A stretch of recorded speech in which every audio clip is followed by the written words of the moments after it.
The technology is working. We're live. Kia ora, everybody. What's up? It is Robett, and I am joined by Nanogirl herself, Dr. Michelle Dickinson. What's up? Morning, everybody. How are you? I'm good, actually. How are you? Great. We were just talking about what we're both drinking, and I think you're winning with. And I think if it was my flag on cup or yours, I think yours might be in the mix. And you're saying you've got dog to the left. Would dog like an introduction as well? I'm just going to say that you spelt my name wrong on your little post. Oh, where did I? It's Shit! cool. Just telling I the world tagged when you you. read that, that's not my name, but it's cool. Oh, got you. I've got it here. Oh, here we go. It's an Um, iron. So Get what's that. happening in the world of you've made a massive pivot in the last 7 days. We, like everybody, saw COVID coming and said, what is our strategic plan if everything that we've planned for this year dies? And it did. So we are currently a live events company. We do live science tours around the world. And this was our growth year of global growth. We had booked our Australian tour. We were going to tour Australia for a month. Then Saudi Arabia tour, 6 weeks in Saudi Arabia, then 2 months in the UK. So our whole year was around live eventing with science theatre, and everybody cancelled last Monday. Woo! So Jeez. we went from it, and we do teacher training, we do school assemblies, and literally every one of our customers in our books for the next year cancelled. And I make my money through public speaking, and Yeah. all my events cancelled. So my personal income went to zero, our business income went to zero, all on the same day. And we were like, that's interesting. And we got the sense that lockdown was probably going to come in about a week. And we said, well, we've got a couple of choices. We can fight or we can flight. And we're fighters. So we said to our team, we said, hey, this is what's happened. We want you to keep working for us. We want to keep paying you. We also want the company to survive past what may be a long-term lockdown or significant change in the way that people do business. And so we would love you to put your hands to the deck, pretend this is a hackathon, and we're going to build something new. We were in a really lovely place. We had been thinking about going digital with our product. We do education for families around science and tech. We've been thinking about taking that digital for a while. We had just been to the US to go look at raising a seed round. So we'd sort of, spent the past year already planning this. We, in our pipeline, had a 2-year plan to build the app, to build all the digital things. And we needed about $2 million to do that. And that was our plan. We said, right, we've got a plan. How can we do that with $20,000 in 24 hours? So that's what we did. We built an online platform. We pulled together everybody that we know that's amazing, who could help us: Sean Simpson, Matt Billington, Andy Smith, who's an amazing coder. We tripled our team overnight, and we have been, delivering content. So now Nanogirl's Lab is an online education platform where it helps parents to learn how to teach their kids at home, because suddenly parents have become teachers and they didn't sign up for that.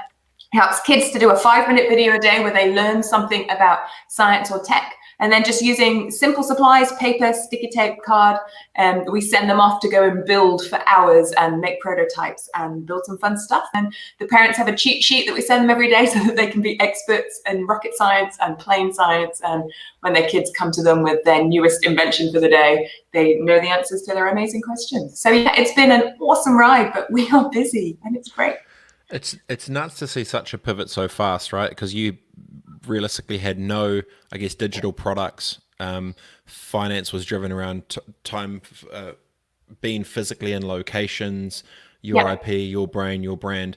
I mean, the almost the advantage for you with your pivot, you weren't starting from zero. You had a brand, you were known, you had a database, you had cred, you had resource, you had a skill set, you had technology. There's all these different things which you, because you're exactly right. Like literally, make a setup, boom, you got the content piece, giddy up and go. But what was the moment that you knew it had flipped? Did you already pre-think it was going to happen, or was it literally you were at 140 when you watched Jacinta on the Monday, I think, or what was your buzz?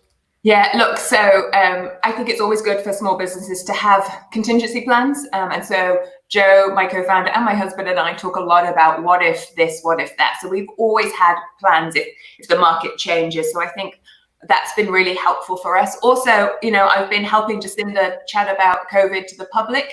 And so I've been having some of these bigger conversations, and I've been, keeping up to date on what the world was doing. And I was pretty sure that lockdown was imminent. So that gave us a bit of a head start around contingency planning, saying, well, what if the worst happened? What if New Zealand locked down? What would we do? What if we can't travel anymore? What would we do? Because all of our money was coming in from overseas. And so I think, seeing those risks ahead of the game gave us a lot more time. Also, some lucky things happened. So we have an office in Ponsonby, and the tenants who live in the residential suite upstairs, they moved out after 12 years, about a week before the lockdown. And so our landlord, who owned the whole building, said, do you know anybody who might want to take a residential tenancy on? And we were like, yes. We want to live in our office. And so in Nanogirl's bunker, I now live in the office. We have set up the residential above our space, and one of the rooms we've made into a studio so you can make content the whole time. That's been really useful for us. So I now live in the office during lockdown, which I wasn't planning on doing, but that's what we need to keep our business running. We had a camera guy, Adam, who's amazing, who came in and brought all this camera gear, which I don't know how to use, but I know how to press the button for. And so having a week for the production team to set up, to black out the room, to set up the set, the camera people to rent us the equipment and show us how to use it, means that I now have a studio that I'm figuring out how to use so we can keep working and making things in our new home. This is my new house.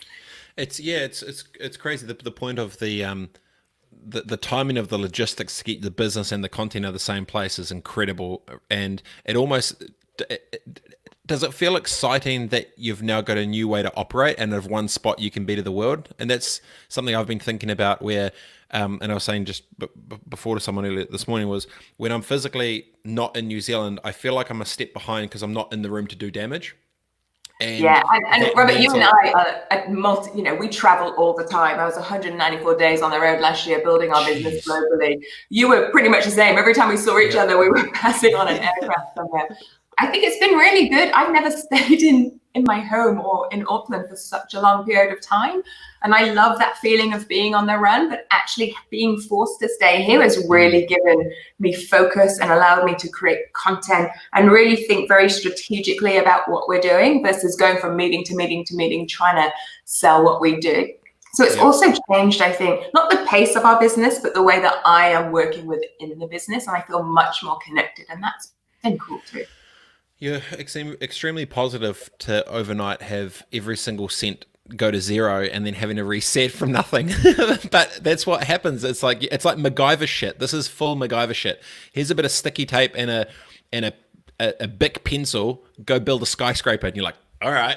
And everybody who owns their own business knows that this is the risk you take. I mean, Nanogirl Lads is 100% owned. We don't have any investors, so it's my and my husband's money, and we've poured our life savings into this. And when you see it go to zero, you go, all right, well, we've got a few choices to make, and we just have to keep trying to survive. And like I said, everybody's fighting right now to try and pivot. We are the same. And hopefully, everybody who has bought our product has loved it. And we have this closed community Facebook page where all the parents are uploading all the cool stuff, and it warms my heart. And obviously for everyone we sell, we gift one to a family who can't afford it. So this community of amazing people who are just learning stuff at home, and kids are tinkering and becoming inventors and entrepreneurs. That's what I've always wanted to see. But it's high risk. Everything I own, everything I've ever owned is in this. So who knows what's going to happen? Let's jump to the health side of things. I was talking just before, and we were saying, New Zealand has with David Downs, New Zealand has a medical issue and there's a financial issue.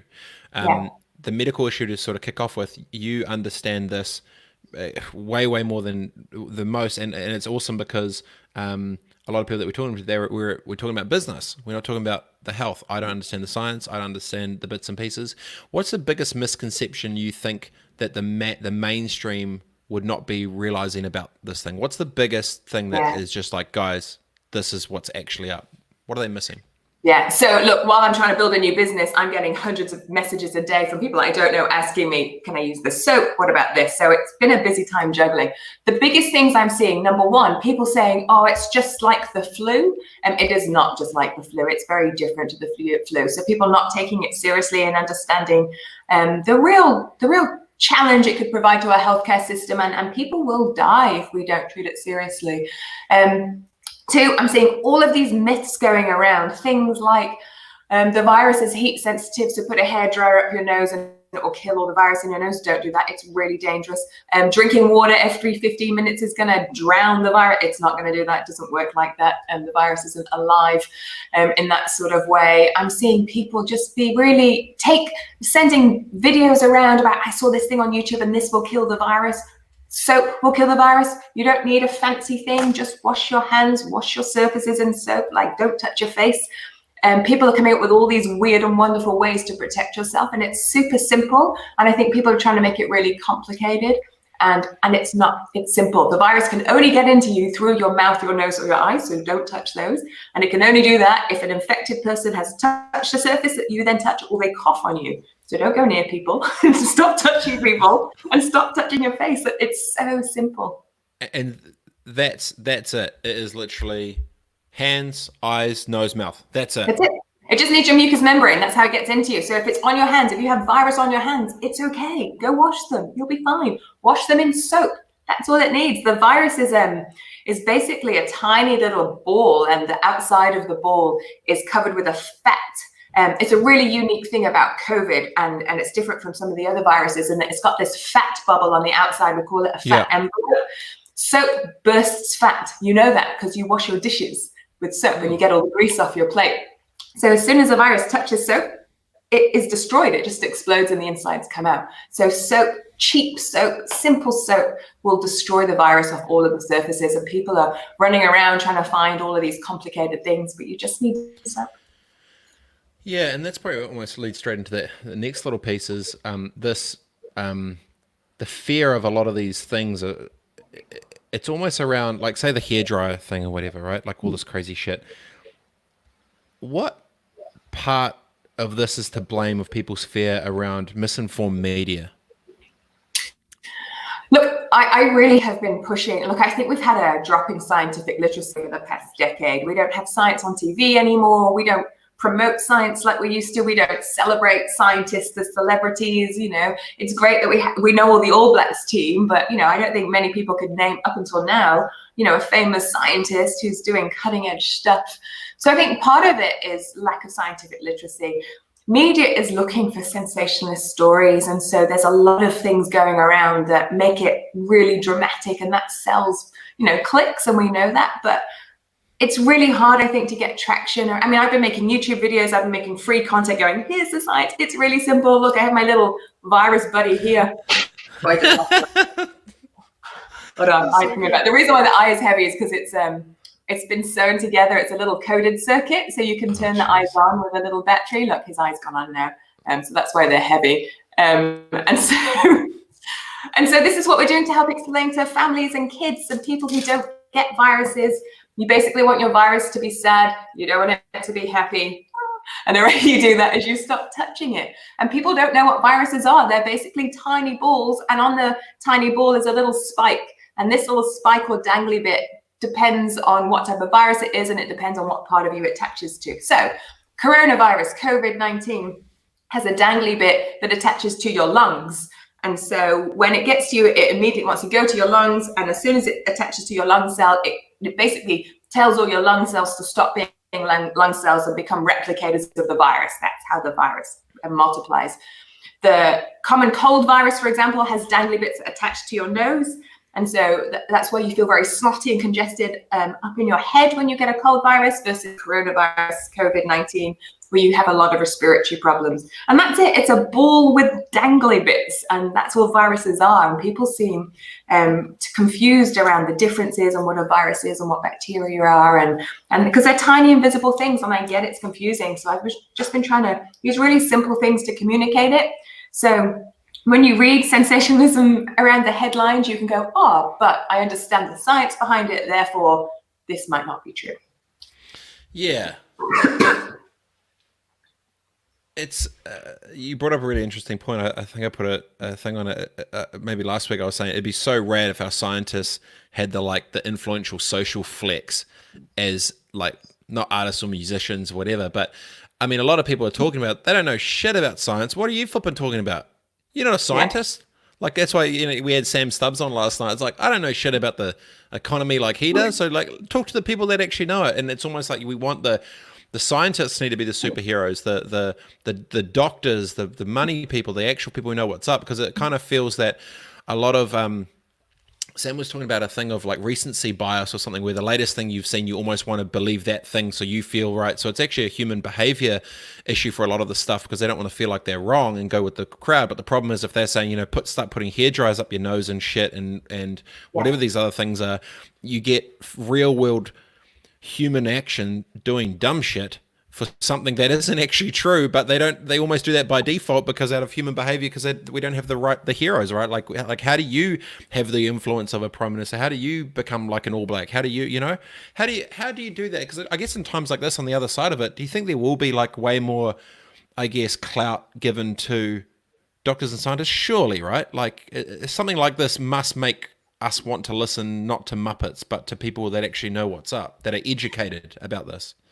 Look, I would like to think so, but what I've seen is a lot of tech entrepreneurs have a high opinion in this space using data that isn't relevant to New Zealand. And I understand it's easy to take a tech article and go, oh, what happened? We should do this. The government should do this. I mean, I've been working closely and seeing what the government is doing and also what the opposition has planned. The virus is apolitical, and I get really upset sometimes when I see people who aren't fundamentally understanding how the modeling works and where that data comes from, and also how New Zealand is quite different from some of the other countries.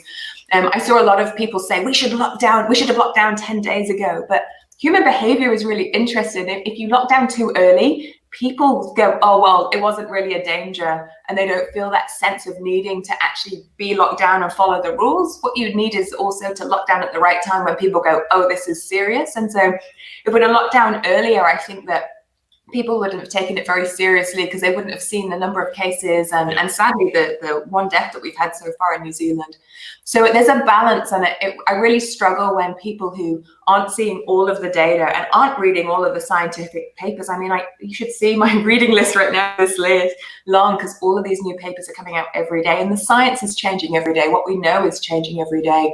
It really upsets me when they're trying to get the media attention, and I'm just like, no, we need to pull New Zealand together, not apart. We need to understand how these decisions are being made and where this data is coming from.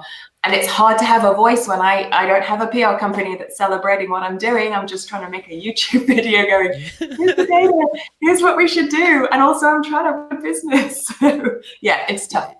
Yeah, no, you're right. And I was saying a couple of weeks ago, I never truly had a real respect for the actual power of media until watching how this actually started to change real world stuff in real time. And I'm just sitting there like, wait a second, because of the business model of a certain media company is literally making elderly feel threatened. It's making people fight over toilet paper. It's making all this shit. I'm like, man, it is powerful. Like it is so much, and I mean, and it's so hypocritical almost, because I live media. I live and breathe this. This is what I do, and I still even was taken aback from it. Paul Thomas says found Nanogirl through a work Slack channel, rad, and the kids are loving it. So that's so cool. That's cool. And he says, have you noticed a massive increase in viewers and subscribers since COVID-19 started? A little bit. I've been really lucky. We have a great following, and so I made a video. I can't believe I became that person. I took a selfie stick to the supermarket this weekend and made a video of myself shopping, because I reckon I've had over 1,000 messages to my DM on my public page saying, I'm petrified of the supermarket. I don't want to go outside, but I need food, and the online shopping wait is too long. And I was just like, New Zealand just needs instructions on how to go to the supermarket. What was it called? How to shop? It's literally called how to shop at the supermarket. And I'm like, I can't believe I have 3 degrees in engineering and I'm selfieing myself.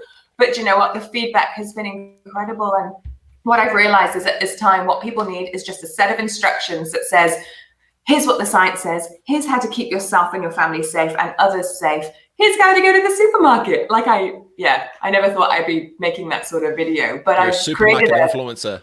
I've created 3 degrees. a channel that's just called Coronavirus. So I'm making one today about what to do with your dog. Is your dog a risk?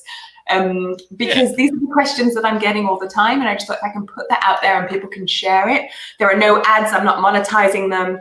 Literally, they're just free content for everybody, just to hopefully feel a little bit more in control of their environment and a little bit more knowledgeable about what works and what doesn't work. There's a lot of people right now trying to sell you lotions and potions about colloidal silver. Don't do it. It doesn't work. Just wash your hands. Stuff in vinegar. Don't soak your stuff in vinegar. It's gross and it'll taste disgusting and it'll stink and it's not going to work. All these things. So I've been creating content. Not just on the Nanogirl Labs platform, which is our online home platform, but also just on YouTube, just going, hey, come to the supermarket with me, walk my dog with me. Like, it sounds really dumb, and I never thought I'd be making content like that. But I've realized that people just want to feel safe and they just want to know what to do. Yep, 100%. And what's kind of cool about that is you've actually already got, you're known and you're trusted and you have profile with credibility, but you've created your own loop ecosystem. And you can create your own group with it, because the more questions, the more content. More questions, more content. And the intent's obviously right, and it's trusted. I mean, the no-brainer should be stuff in the Herald should be, leveraging and utilizing that as like main feature pieces every single day throughout the whole thing. It's an absolute no-brainer. Yeah. Oh, yeah.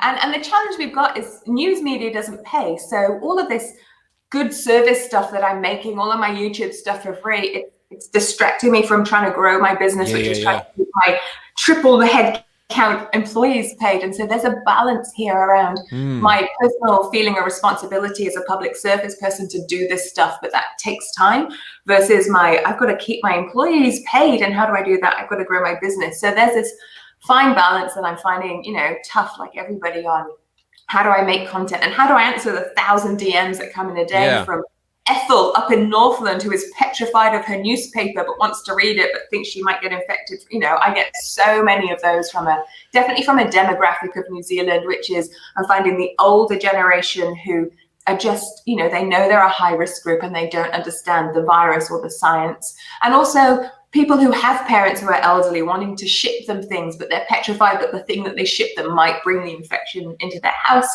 or the virus into their house. So the messages I'm getting are of just worried New Zealanders wanting to do the right thing, and there's nowhere really to go for those specific details. So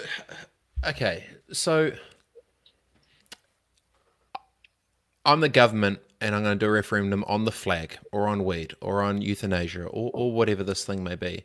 I hire agencies to communicate that to the masses, and that's part of a marketing and PR budget that comes out of the government thing. In terms of marketing collateral, how is that exists on social, that includes video to multiple channels? What is the government doing there? Is that a thing? What are they? Yeah, so the government has a task force. They have the COVID-19 agency. They're using a social media agency to build that content, and it is great. And I'm so glad. I mean, I think we have one of the best governments for communicating what we're doing. If I look at how we've done it, if I look at how we're responding, I literally wouldn't want to be anywhere else in the world right now. We did all of the right things. Number one, we came up with levels that were clear. We went to level 2 and we gave people time to look at level 3 and 4 and go, oh, this might be coming. I'm going to prep myself. That was huge. If you look at what the UK did, they went from 0 to lockdown and everybody just went and bought everything from the supermarket. And we didn't do that here in New Zealand. We took our time. The supermarkets are full and people are really calm. It's been a very different response. And that's because we were very clear. We said it's at least a 4-week lockdown, so make sure you're prepared for that. Whereas the UK said, oh, maybe 3 weeks. Oh, no, we're going to extend it. The US has such different messages. So I think we had a really good plan around communication, and that's worked to keep us all calm and all following the rules pretty much. And then, so there's a task force within the government for that, but they're not getting the messages like I am, which is people taking photos of the back of their soap bottle going, this is the right soap. People just want to know this stuff. You should get a volunteer that has some spare admin time to get an admin access to your Facebook, forward and screenshot every single message one by one to the government, and then say, please support me to create this content for you and get it out on your distribution networks, leverage with either Stuff or the Herald, and just bombard them, because this isn't, I mean, I'm not saying it's not your issue. People are coming to you because you're known and trusted and credible and known and likable, yada, yada, yada. Like, okay, like that, you need to do that more, put fuel on the fire, Yeah, look, the government is running at full speed, and I get it. And if I can offer my services to help New Zealand and further afield, the videos are going pretty far right now, then I'm a service leader. I've always, when you look at leadership, I've always been a service leader. I've always been like, how can I help? This is me helping right now. I'll hope in the long run that, people will then support my business and say, how do we help support Michelle and Joe in their small business, and how do we help them to grow? But this is not a time right now, I think, for thinking about how to get the money from things. This is a time to help people at home. This is a time to help families feel safe. And this is a time to help New Zealand know what the rules are and how to follow them, so that I think we're really I'm very positive and optimistic that people are actually going to stamp out the virus here in New Zealand, because people are actually communicating well, understanding the science behind it much more than I think some other countries, and believing that what we're doing is the right thing to do. Yeah, it definitely feels that New Zealand as a collective is on the same page with this, opposed to, in many other countries and places, people are just still out doing their shit like they don't care. There's bars open, people cruise around, high fives, handshakes, sport, all sorts of stuff. And obviously there's a few exceptions that happen in New Zealand, but as a collective, I think, because everyone's been hit so fast, so quick with it, they know if we can commit to the process, we can try to get back to some type of normalcy with it. Hinarangi Edwards was just saying, could you share your YouTube channel link as well as other channels you're delivering your content on? So what's the name of the channel on YouTube for the...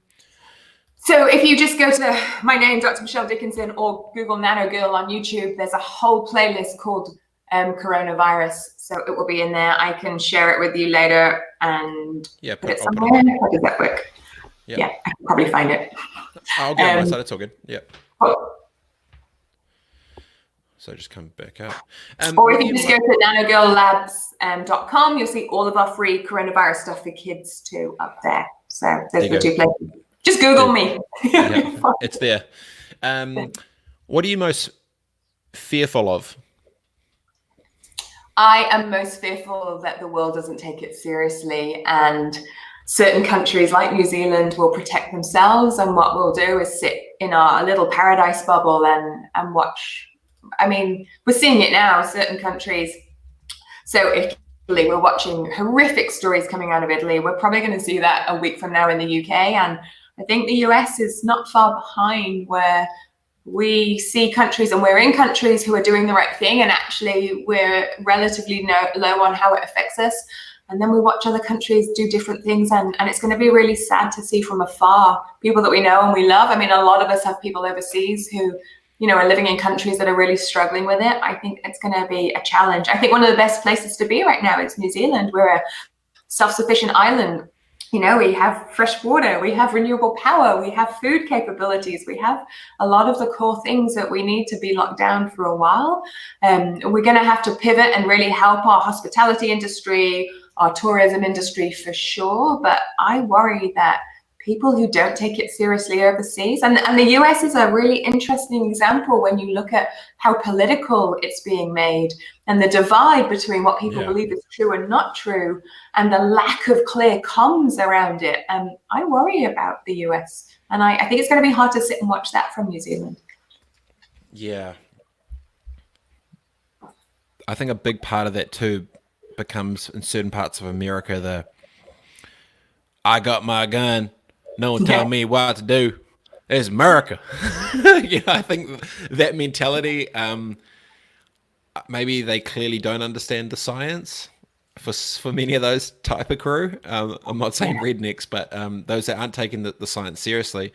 But even if I've been watching some of the New York hospital stuff that's popping out, it's like, this is New York. Like, you're talking about Wall Street, millions of people, all the stuff, and it is a flipping gong show. And you kind of sit there and maybe to the flip side of things, a lot of people, maybe with some of the bad clickbaity type of potential media that came out, caused a bunch of panic. Now, because the same mentality exists overseas with the content that's coming out of it, their potential fear that's been put out is actually probably driving home the messages more for New Zealanders to stay home. So in a weird way, maybe it is kind of encouraging more New Zealanders not to go outside and not to do dumb shit, maybe. Yeah, totally. But sadly, we're using a petri dish of New York to sort of stay at home. And I wouldn't want to be in that petri dish. And what people forget is that it's the greater your exposure to the virus, the greater the risk of mortality. And that means that our doctors and our nurses are actually putting themselves at incredible risk. And we're going to we've seen it in Italy, how many doctors and nurses are dying because of their exposure, because they're treating patients, and they're giving everything to try and fight this. And what we need to do is just stay home to help those people. What are you most hopeful about at the end of this, from a science educated weapon perspective? What are you most hopeful about? I am hopeful that science is taken more seriously in the media space. It's been really hard to get traction. I mean, I've been working in the media for 7 or 8 years now, tried to get primetime TV.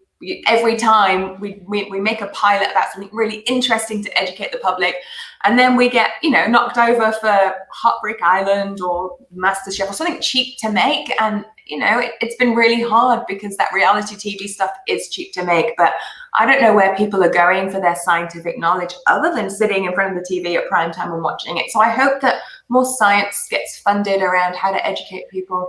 I'm optimistic about, we're going to have to go through some hard times, but what business looks like at the end of this.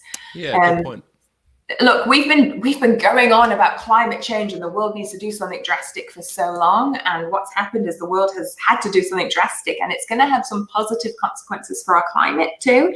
And I wonder if people are going to reassess some of the things that they used to do and actually haven't been able to do for the past 4 weeks or maybe more, and go, do I need that anymore? So I think consumerism will change. I think people's idea of what they actually need might change. I think we're going to come out in a very different world.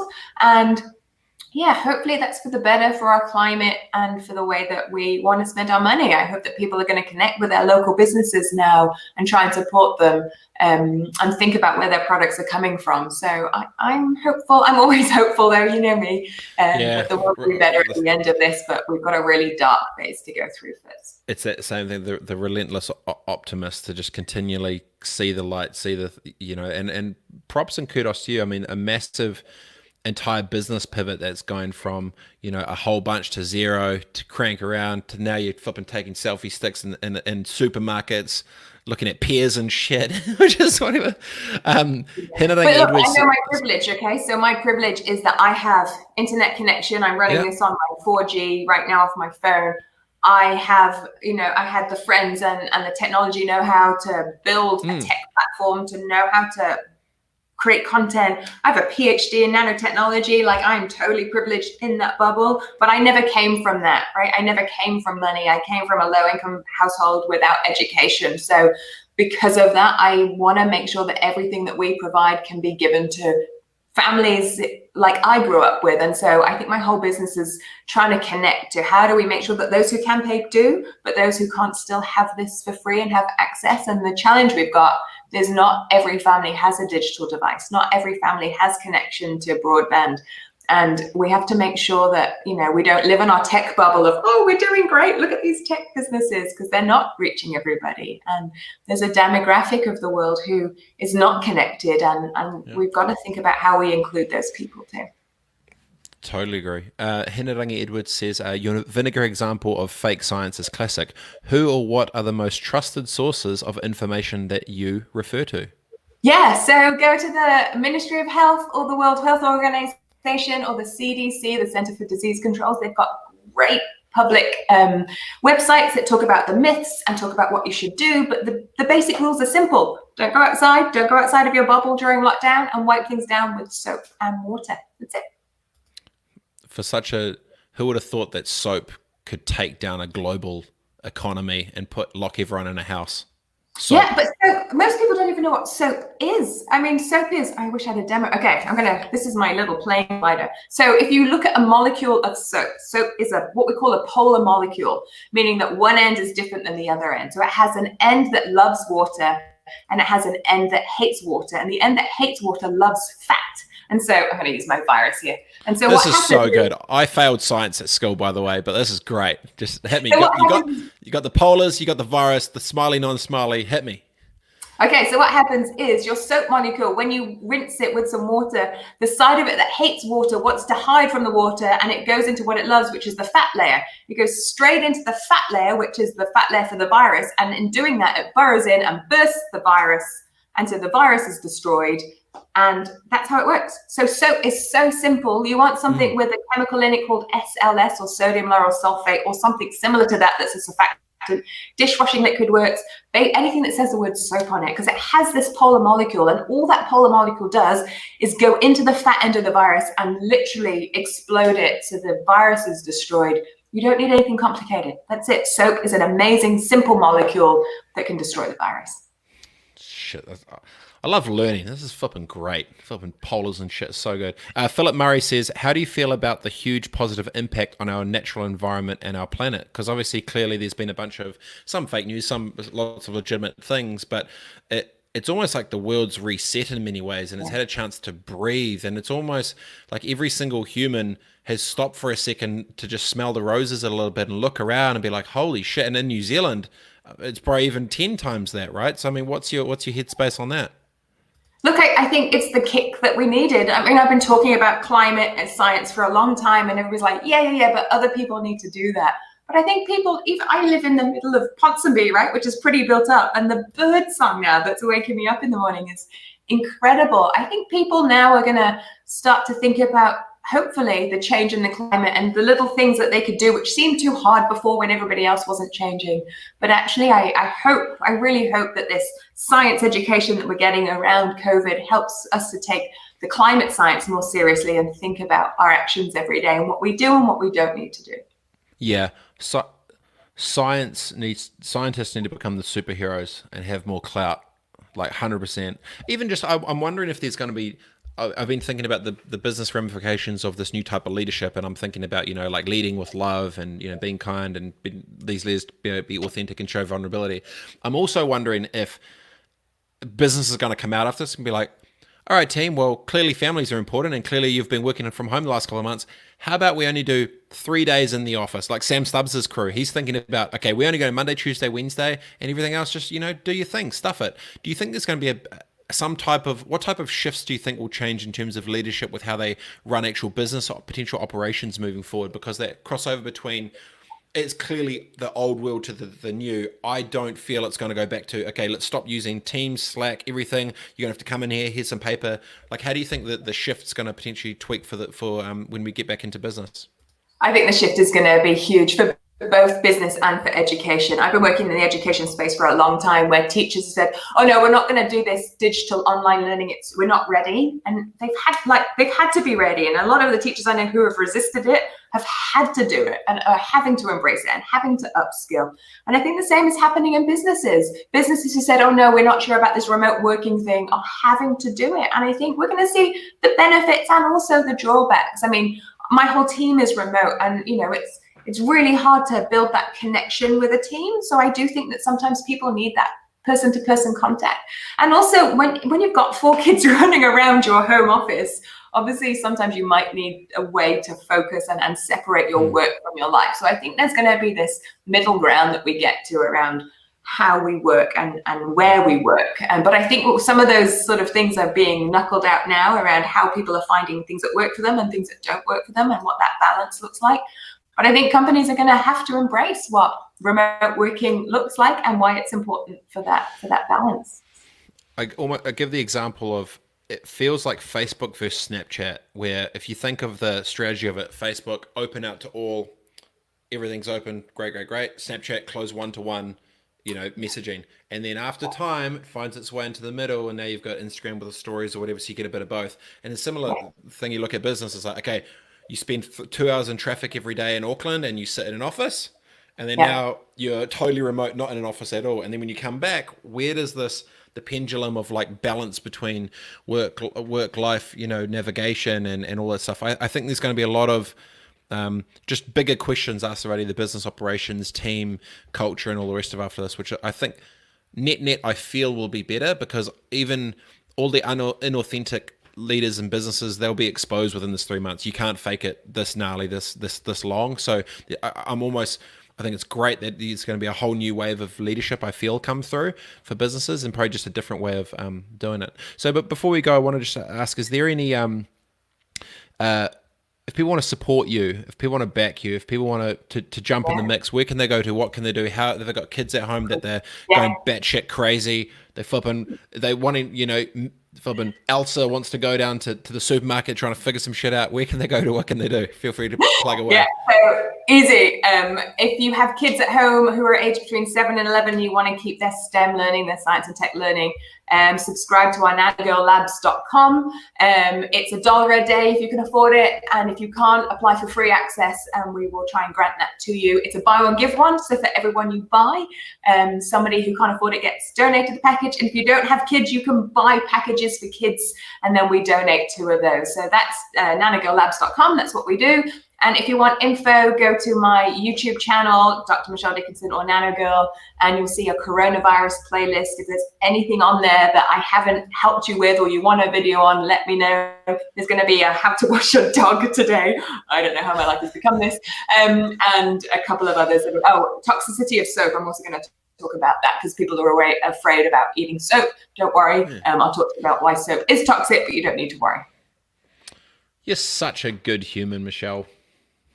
You're awesome. We're all in this together. It's not about, it's everybody being positive and helping each other. And if I can contribute my skills, then that's my goal.